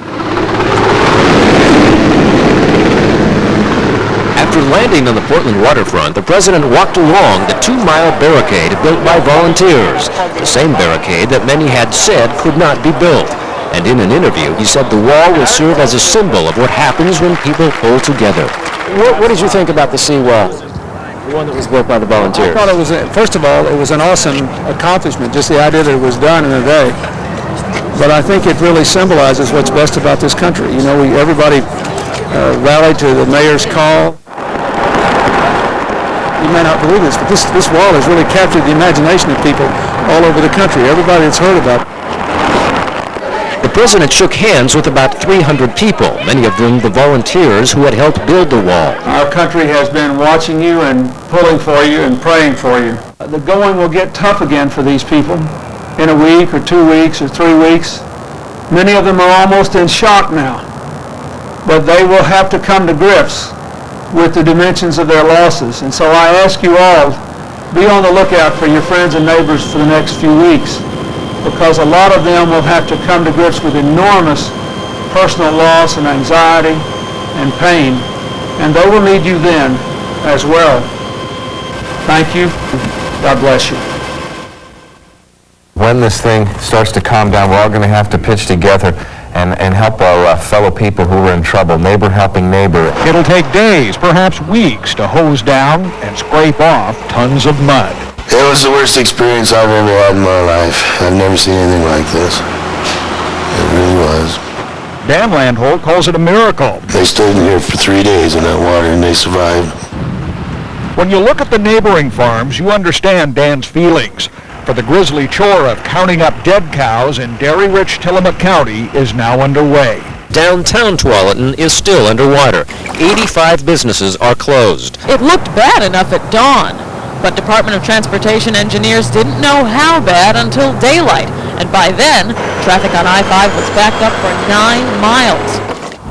The worst hit, though, these apartments on the banks of the Tualatin River. 97 floor-level units are under 6 feet of water. The only way into the apartments for flood victims and journalists is by water. You getting your stuff out? Yeah, it's a little closing, sir. 50,000 cubic yards of mud. The slide hit on Friday night, just as road crews were finishing up cleanup from another slide the day before. They were only minutes away from opening the roadway to traffic. We were cleaning up the road with one last shot of water, and kaboom, the whole thing probably 5 times bigger than the first one came down. More than 200 people have been forced out of their homes, and no one except Mother Nature knows when they can return. It's a world turned upside down for the Gebhardt family. All of this stuff is clothes that were like mud damaged. The Clackamas River raced through her home on Semple Road. It's just devastating. I don't even think it's really even hit me yet, the loss of all of our things, our clothes, our pictures. Everything is just completely ruined in mud. 12-year-old Matt lost almost everything he owns. Toys, computer games. If you live by a river, you're going to expect whatever comes. It just makes us feel really good that people will come out and help, because you can't do it by yourself, and you're just so grateful for people that help like this. Those who watched him work this past week would never have guessed he's had a heart bypass. But the knees he lifted sandbags with were artificial. For that, he's 83 years old. Jim Reynolds has volunteered nearly every day since last Thursday, the day he saw the flood victims on TV. I really appreciate you working. You think I got a whole lot more out of it than you did. I don't know about that. And there's one more thing you might not know about Jim Reynolds, that he's dealing with his own loss right now, one that makes him all the more compassionate for the people around him. It's hard to talk about, but we had a head-on collision the 6th of December, and I lost my wife, her best friend. Jim Reynolds' way of giving thanks for the 60 years he spent with his wife was to give back to other people. The cleanup begins in downtown Tualatin. Gotta get our city back up and running. Volunteers pack up sandbags. Workers pick up lumber. All you can do is pick up and go on. course, our Goins, that's what they're famous for, picking up and going on, even when they're down and out. Now, the lucky ones are moving back in. It'd be expensive property if it was normally that way. Of course, it's not. She peaked out right about here. John Buchanan and his family went home today. The high waters are gone, but the anxiety and destruction are not. See the bathroom, honey? How terrible it is? Uh-oh. You can see the watermark, but this All over Vernonia, the feeling is the same as hundreds of families try to dry out and clean up. A giant mountain of garbage continues to grow at the end of town, filling up with waterlogged furniture, mattresses, and television sets. Shawn Gutman is just 5, and she's seen things most adults will never see. The boat was broke and it was too bumpy in the water. Shawn is one of 4 Gutman children rescued by boat from their flooded Vernonia home. The river jumped the road and swallowed the house in 4 feet of raging water. We'll be with family for a while, but, I can't last too much longer. I mean, it'll be okay for maybe a month, but I'm afraid this is going to last a long time. The kids are sleeping at relatives, but this temporary shelter is a comforting place for a bite to eat and some loving attention. What is making things more difficult in Vernonia is that the 2 major highways are casualties of the heavy rains. Highway 47 has been partially washed out, and the Scappoose-Vernonia highway is blocked after giving way to the water-soaked hillside. For the last 4 days, Vernonia was an island underwater. The Gutman's home will likely be condemned. Its front porch is ready to give way. Its back porch has disappeared in the water. The children understand the loss. I don't want the house to fall down or my roof will be broken. Shawn's stuffed animals are the only treasures that made it out.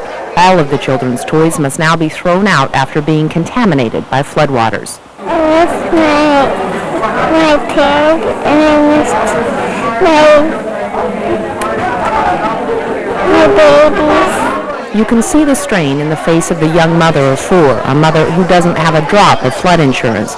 But the toll on the children is also great. Children who lost part of their innocence in the angry waters of Nenehalan. The Columbia River was a lot rougher last Wednesday night when Don Boswell saw something in the darkness coming down the mouth of the Sandy River. Never have ever seen anything like that happen. What he saw was 70-year-old Harold Jenks standing on this, all that was left of his home, a home that became a life raft when a landslide swept it into the rain-swollen Sandy River. It was just before 9 o'clock that night when tons of debris, mud and trees, and you can see just how mucky it still is, came crashing down along this section of Highway 30. It came across the roadway and unfortunately right into the place where Harold and Jackie Jenks' house used to be. But those who helped save her husband don't think they did anything special. We don't really feel like we're heroes. We feel like that somebody was in trouble and we done what we could to help. They only wish they could have helped Jackie Jenk as well. A dangerous rescue captured Thursday on home video as Klatskanai firefighters lead Irene Palamaki from her slide-damaged home to safety. To get her there, she had to cross this huge mud and timber slide. Now, 4 days later, she recalls sitting in her living room with her sister-in-law when the slide started. We're just praying that the house held. But then you never knew when these gigantic logs was going to hit some big portion and knock the whole thing down on us. As firefighters led Mrs. Palamaki through all this muck and debris, suddenly the earth started moving again. Another landslide heading their direction, this one captured on home video. Did you worry about me a little bit? The Army National Guard comes to the rescue of local farmers hit hard by the flood. Peter Giordano has more than 600 cattle trapped on Government Island with no food. This is my bedroom. I don't know how you clean up a mess like this. Few people need help more than Beulah Hoagland and her husband, Dean Mickles. That was a room for food, canned food, and so on. They can't start cleaning up their devastated home in Dickey Prairie near Malala until they know how much help they'll get from the federal government, or whether they'll get any help at all. The river swept away half of Norm Hagstad's home. It was 40 feet out from where we stand right now. The bank was. And in nearby Malala, the National Guard delivers water to a town where the flood destroyed city water pumps. Thank you, my dear. Bring them up. It took 10 hours and 3 car rides for Rob Redmond to hitchhike here from Idaho. Now he's helping people along Mossy Brae clean up from the flood. He decided to volunteer after seeing pictures of flood-ravaged homes. I figured I'd rather go do that and do something for other people than sit and do nothing. Everybody's really helpful, really getting down here and helping out. It's hard to believe. When other people are hurting and other people can see that, and the fact that we can help them, I mean, it's just our obligation. It's what we're supposed to do. It's what being human is about, I think. Rob says he empathizes with the flood victims. He grew up in Southern California, where his parents are still recovering from the deadly earthquake that damaged their home a couple of years ago. Rob says he's heard things are also bad in Tillamook, and he may go there next, but adds that he's happy to volunteer wherever he's needed. Today, little children play with the rocks in Bingen's Dry Creek. This entrance to the Eagles Lodge used to be at street level, and this pool table used to be at the other end of the room. About a 500 to 700 pound table. Just the water was coming through so fast, just picked it up and moved it. There's been no damage assessment yet. Right now, all they know is it's pretty high. Also pretty high are the seemingly endless mounds of rocks lining Walnut Street next to the lodge. In fact, I asked when the guys out here on the dump truck, I said, did you guys haul out in here, to stop the water? No, that all came off that mountain. So far, about half of the rock slide's been cleaned up. But until the rest of it goes to the Bingen Eagles, the rocks are a monument to the water's power. Cleaning up on Beach Street. Jody Lewis sprays off her children's toys. Just a few days after Thomas Creek jumped its banks and washed across the small Lynn County town of Scioto. The river was running through here. Picture living like this. I can't win, I can't get ahead. Every time I get something done, something else has to be done. Life is trying to get back to normal in Vernonia. But the reality is, even though the floodwaters are gone, the anxiety and depression are not. Like this, you're up here and then you're down, back and forth. But we'll make it. Tom Flaherty had just remodeled his home when the floods hit. Now he's ripping out insulation and waterlogged carpet. It will be a while for classes to resume at Vernonia High School, too. Ryan Ragsdale says missing school like this is no fun. Everybody's textbooks, everybody's everything. I mean, the desks had to be taken out, put in here and hosed down. The chairs, the library's just disgusting. But while emotional needs go unmet, physical needs like food and clothing are pouring in at a rate that is overwhelming the locals. Donations from Fred Meyer, Safeway, and thousands of citizens are flooding relief centers. Hazel and Fred Schaller are finding the pieces of their lives that will help put them back on steady ground. Last week, the raging Lewis River set their belongings afloat in a wash of mud and contaminated water. Look at that. Fred Schaller, who has heart disease and diabetes, was trapped in water above his truck window. Well, it makes you wonder whether your time has come or not, but no, I felt I could make it. Fred walked out of the river rising 3 feet in less than an hour. These colored pieces of material are pieces of clothing washed away in the water's rage. The Schallers still don't know how much they've lost. They're concentrating instead on what they have. I need a mop! Good friends who are helping them clean up. Hazel, I never thought I'd have to come down and clean your house like this. How do you think how do you think these people? It's not easy. Of course, they know that if the shoe was on the other foot, we'd be there. Just hook onto it and see if we can drag it. Okay, go ahead. At this one household, the river's toll included 4 cars and 4 rooms of furniture, but their loss is nothing compared to some. We're alive. We could have lost him. And the Schallers find steady ground in strange places. The floodwaters are gone, but a tide of hardship lingers over this part of the Oregon coast. North of Garibaldi, a huge landslide still partially blocks Highway 101. Nearby, another slide cut off the town of Wheeler from its only source of water. They brought what's called a reverse osmosis purification unit, filtering water from a stream near town. The effort brings thanks at Wheeler's Treasure Cafe. There was a couple moments of sheer panic. We didn't know what our fate would be for the next 10 days. So we're very thankful. The patio that once sat here at Oswego Point Bar and Grill was last seen floating down the Willamette. Just kind of broke loose, and Hopefully we're going to find a lot of people's stuff. That's what we're hoping. Jack Stiles, a self-styled river rat, is helping people search for stuff that washed away. No easy task considering all the debris. The stuff that hit bridges and everything come over the falls, we're just finding a lot of pieces. Some things have already been rounded up that survived the wild river ride. So the best I can say is, cross your fingers, have patience with us, because we're at the mercy of the river gods. It's just like home.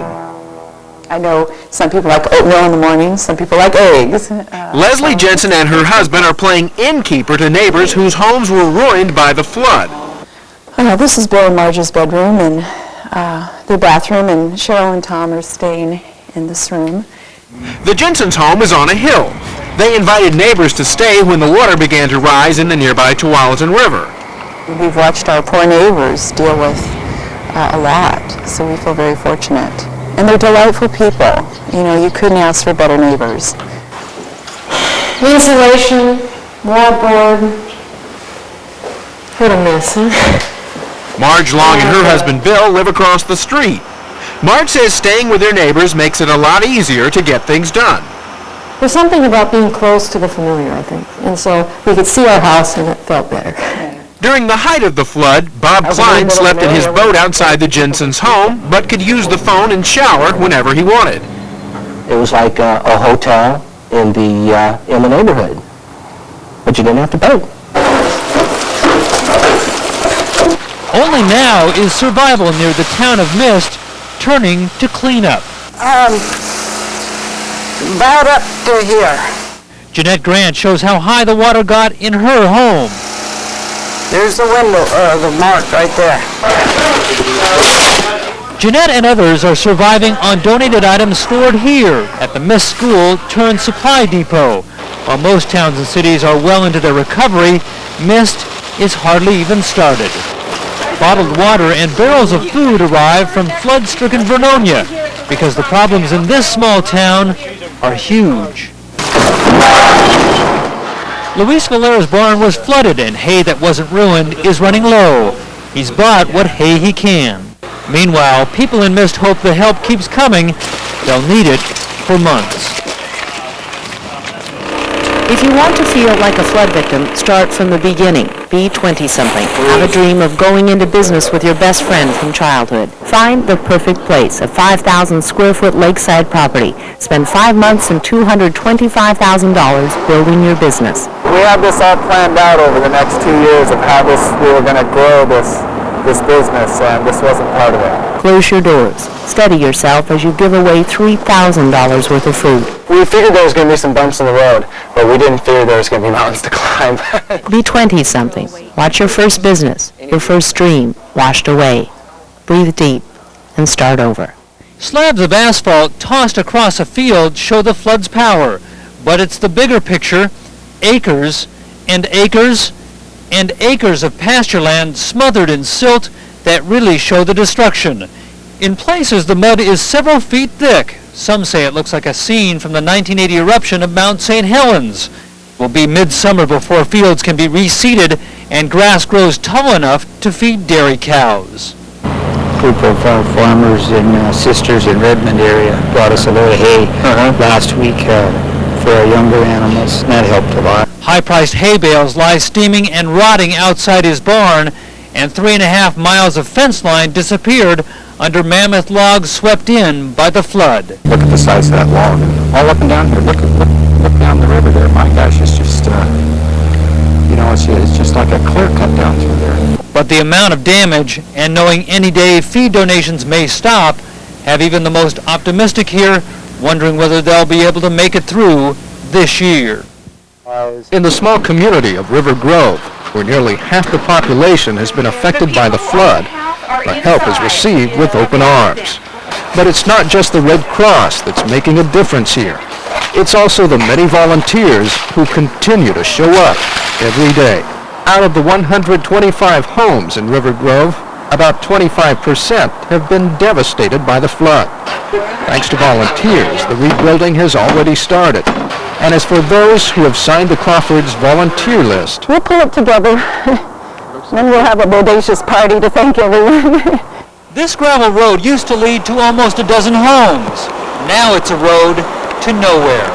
Floodwaters swept over the top of this bridge on the Nehalem River just south of Highway 26 3 weeks ago. Now its center span lies at the bottom of the river. The only way to get across, small boats and an emergency rope and pulley. I have 3 kids, and they're like they want to go home, but we can't. Waitress Joan Wilcoxon owns one of the homes cut off by the bridge's collapse. She left behind almost everything she owns when she evacuated. Now she fears the bridge may never be rebuilt. I don't know what I'd do.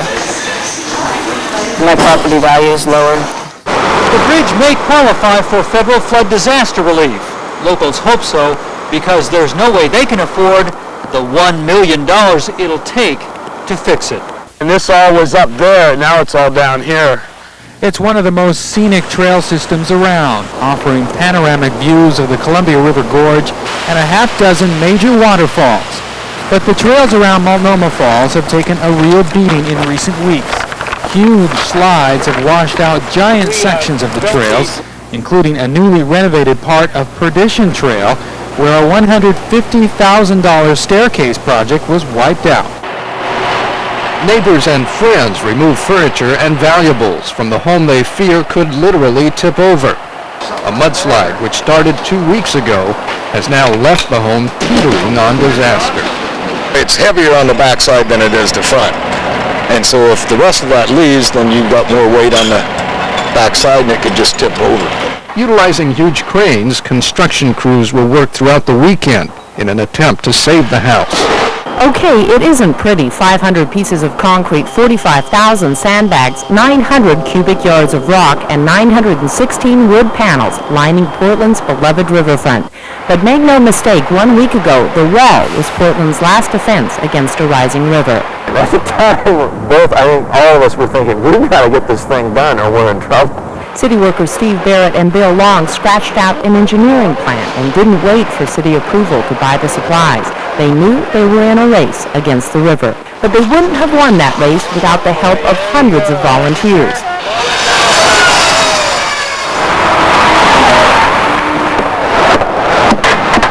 The emotions I felt, and when the entire city came out to help, see if I can make it through this. It's okay, I don't mind. No, it was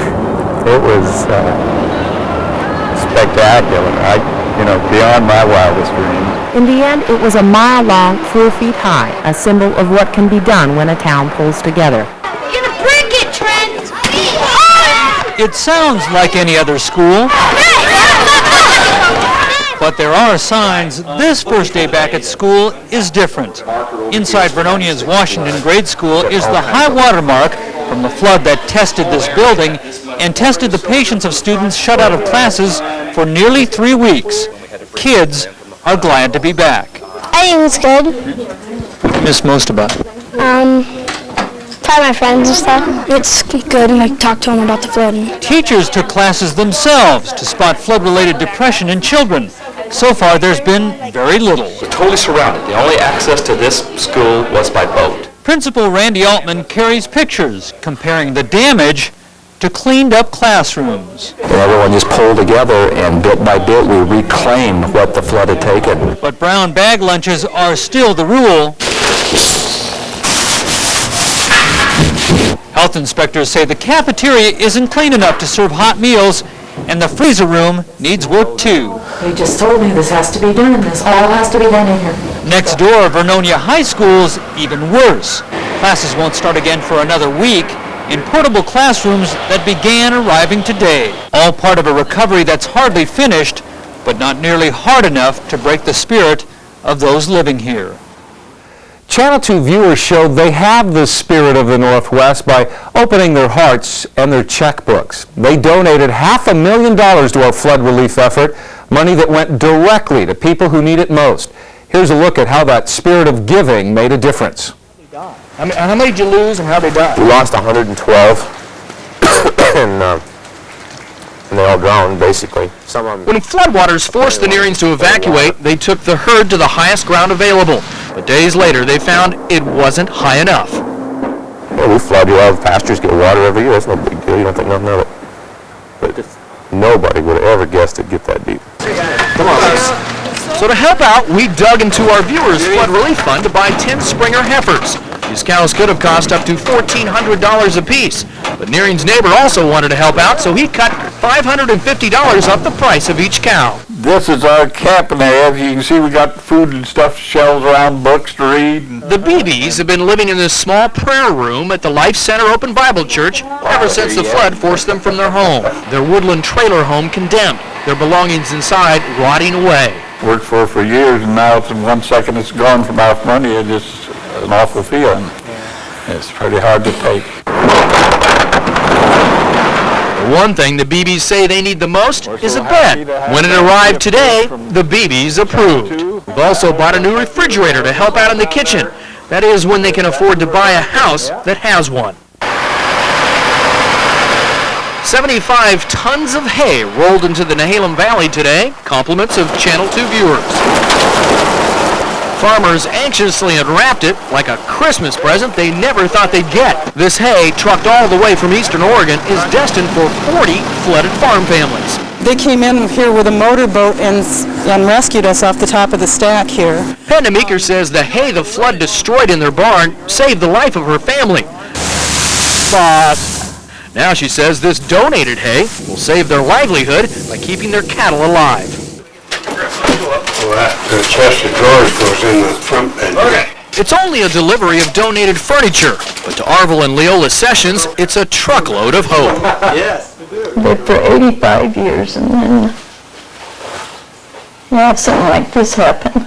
Like most people in Woodland, the Sessions didn't have flood insurance. The water rose so fast they had only 2 hours to get out. That meant watching as many of their life's possessions sank. But at 83 and 84, Leola and Arvil are starting over with a new bedroom set donated by our viewers. In Mist, it's all hands on deck to recover from the flood. Thanks, Joe. What's you doing things? What am I doing things? Yeah. So we can have a house back together. 40 sheets, that'll be 20 of those packs.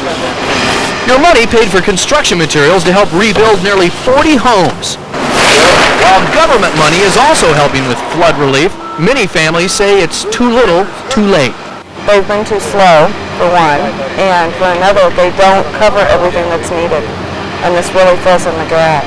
Keep going, you'll have it all the way in. And filling in the gaps, one piece at a time, is how the people of Mist are building back their lives. And some of your flood relief money is going back to school. Vernonia High School is still digging out from the flood. Behind me, the new quarters for students to hold classes in while their high school is being remodeled. Once it is, the gym is filled with donated classroom materials by all kinds of people, including our viewers. Things like a new computer card catalog for the library and a new gymnasium floor that is now buckled. It's totally ruined by the flood. You're also helping families like the Wallaces. Donations from Channel 2 viewers will pay for some new furniture. The Wallaces were able to fix up the house themselves, but without your help, We'd have a big empty house. That's where we'd be.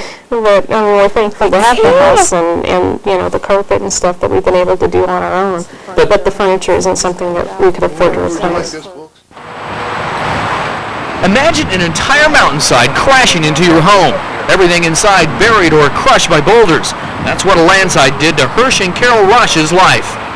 And I said, oh, we got to get out of here. And he went and looked and he says, let's get the H out of here. And we ran, and I didn't have time to even grab a coat. The solution to their problem? Let's go shopping. Come on. Thanks to our viewers, we took the Roshes to Montgomery Wards, where they could buy some of the items they lost. This one They bought a TV, The VCR. a washer dryer, a stove, a water heater, a dishwasher to clean what dishes she could find. Some of it's buried down below the counters, and I don't know if they can get them out or not. It sets up like cement. And several other items the Rushes lost in the landslide. Total, more than $10,000. Can't thank people enough. It's just, I haven't got the words to say how I feel. You know, thank you's about all I can think of. You know, what else? You know, maybe someday I'll get a chance to return it to somebody that needs it. And I will always give. Anytime I have a chance to give and they ask for something, I will give, even if it's a little. It's a gift.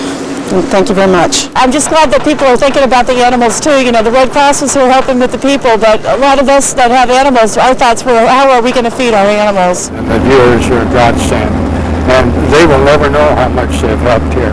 I'd like to say thank you to every one of them, and I appreciate what they have done.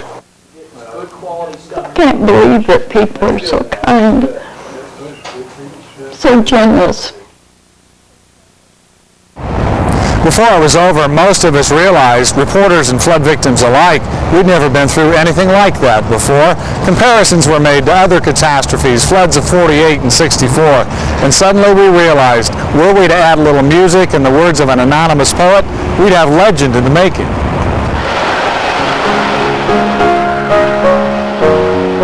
There had been wind and snow and ice, but nothing ever like this.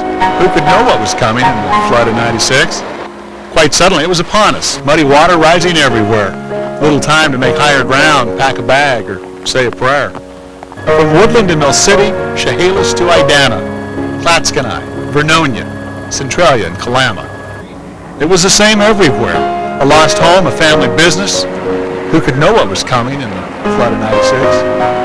But just when things were at their worst, something good started to be felt.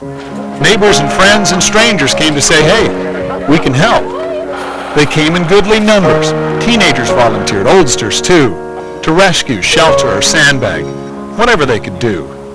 Even here in Portland, where things aren't like a small town, they walled off the waterfront, helped the whole city hold its ground. And again, it happened everywhere. Volunteers came out of the hills to help in Tualatin, Oswego, Corbett, Tigard, and Cedar Mill. It's not over yet, no way. For many, the hurting never ends, but we know we can get through it with a little help from our friends. And doesn't it always happen that even in the bad there's good? That whatever comes our way, people do what they should? And so we might say tonight there's never been anything like this, but who could know what was coming in the flood of '96?